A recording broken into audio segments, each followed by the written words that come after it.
The Tin Woodman of Oz. Chapter 12. Ozma and Dorothy. In her magnificent palace in the Emerald City, the beautiful girl ruler of all the wonderful land of Oz sat in her dainty boudoir with her friend Princess Dorothy beside her. Ozma was studying a roll of manuscript which she had taken from the royal library, while Dorothy worked at her embroidery and at times stooped to pat a shaggy little black dog that lay at her feet. The little dog's name was Toto, and he was Dorothy's faithful companion. To judge Ozma of Oz by the standards of our world, you would think her very young, perhaps 14 or 15 years of age, yet for years she had ruled the land of Oz and had never seemed a bit older. Dorothy appeared much younger than Ozma. She had been a little girl when first she came to the land of Oz, and she was a little girl still, and would never seem to be a day older while she lived in this wonderful fairyland. Oz was not always a fairyland, I am told. Once it was much like other lands, except it was shut in by a dreadful desert of sandy wastes that lay all around it, thus preventing its people from all contact with the rest of the world. Seeing this isolation, the fairy band of Queen Lurline, passing over Oz while on a journey, enchanted the country and so made it a fairyland. And Queen Lurline left one of her fairies to rule this enchanted land of Oz, and then passed on and forgot all about it. From that moment no one in Oz ever died. Those who were old remained old. Those who were young and strong did not change as years passed them by. The children remained children always and played and romped to their heart's content, while all the babies lived in their cradles and were tenderly cared for and never grew up. So people in Oz stopped counting how old they were in years, for years made no difference in their appearance and could not alter their station. They did not get sick, so there were no doctors among them. Accidents might happen to some, on rare occasions it is true, and while no one could die naturally as other people do, it was possible that one might be totally destroyed. Such incidents, however, were very unusual, and so seldom was there anything to worry over that the Oz people were as happy and contented as can be. Another strange thing about this fairyland of Oz was that whoever managed to enter it from the outside world came under the magic spell of the place and did not change in appearance as long as they lived there. So Dorothy, who now lived with Ozma, seemed just the same sweet little girl she had been when first she came to this delightful fairyland. Perhaps all parts of Oz might not be called truly delightful, but it was surely delightful in the neighborhood of the Emerald City, where Ozma reigned. Her loving influence was felt for many miles around, but there were places in the mountains of the Gillikin country, and the forests of the Quadling country, and perhaps in faraway parts of the Munchkin and Winky countries, where the inhabitants were somewhat rude and uncivilized and had not yet come under the spell of Ozma's wise and kindly rule.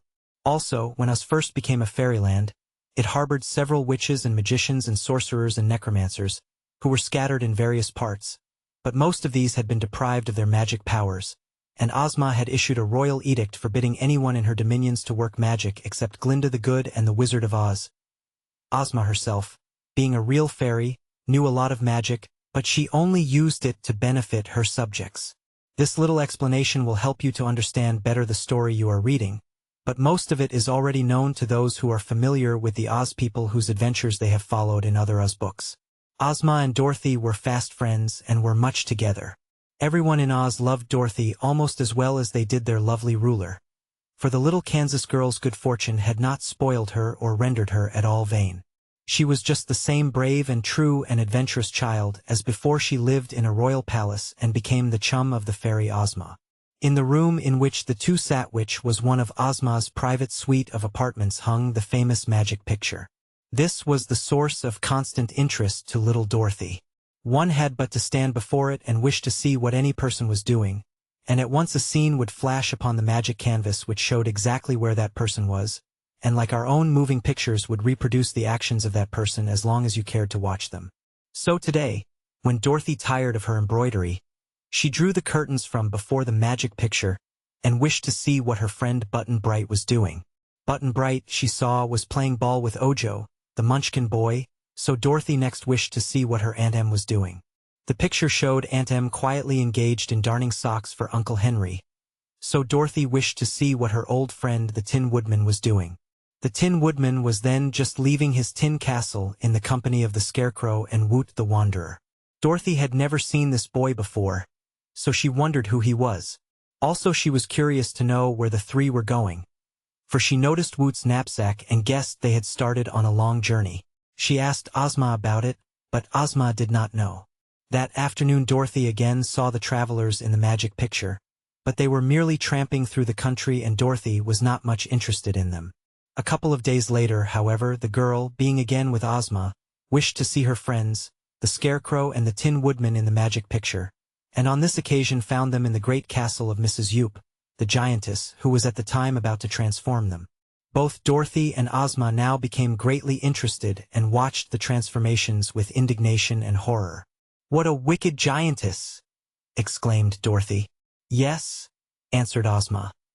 "She must be punished for this cruelty to our friends, and to the poor boy who is with them."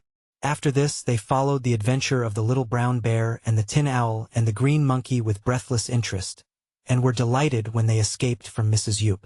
They did not know, then, who the canary was, but realized it must be the transformation of some person of consequence, whom the giantess had also enchanted. When, finally, the day came when the adventurers headed south into the Munchkin country, Dorothy asked anxiously, "Can't something be done for them, Ozma? Can't you change 'em back into their own shapes? They've suffered enough from these dreadful transformations, seems to me. I've been studying ways to help them, ever since they were transformed," replied Ozma. "Mrs. Yoop is now the only Yookoohoo in my dominions, and the Yookoohoo magic is very peculiar and hard for others to understand. Yet I am resolved to make the attempt to break these enchantments. I may not succeed, but I shall do the best I can. From the directions our friends are taking, I believe they are going to pass by Ginger's ranch, so if we start now we may meet them there. Would you like to go with me, Dorothy?" "Of course," answered the little girl. "I wouldn't miss it for anything." "Then order the red wagon," said Ozma of Oz, "and we will start at once." Dorothy ran to do as she was bid, while Ozma went to her magic room to make ready the things she believed she would need. In half an hour the red wagon stood before the grand entrance of the palace, and before it was hitched the wooden sawhorse, which was Ozma's favorite steed. This sawhorse, while made of wood, was very much alive and could travel swiftly and without tiring. To keep the ends of his wooden legs from wearing down short, Ozma had shod the sawhorse with plates of pure gold. His harness was studded with brilliant emeralds and other jewels, and so, while he himself was not at all handsome, his outfit made a splendid appearance. Since the sawhorse could understand her spoken words, Ozma used no reins to guide him. She merely told him where to go.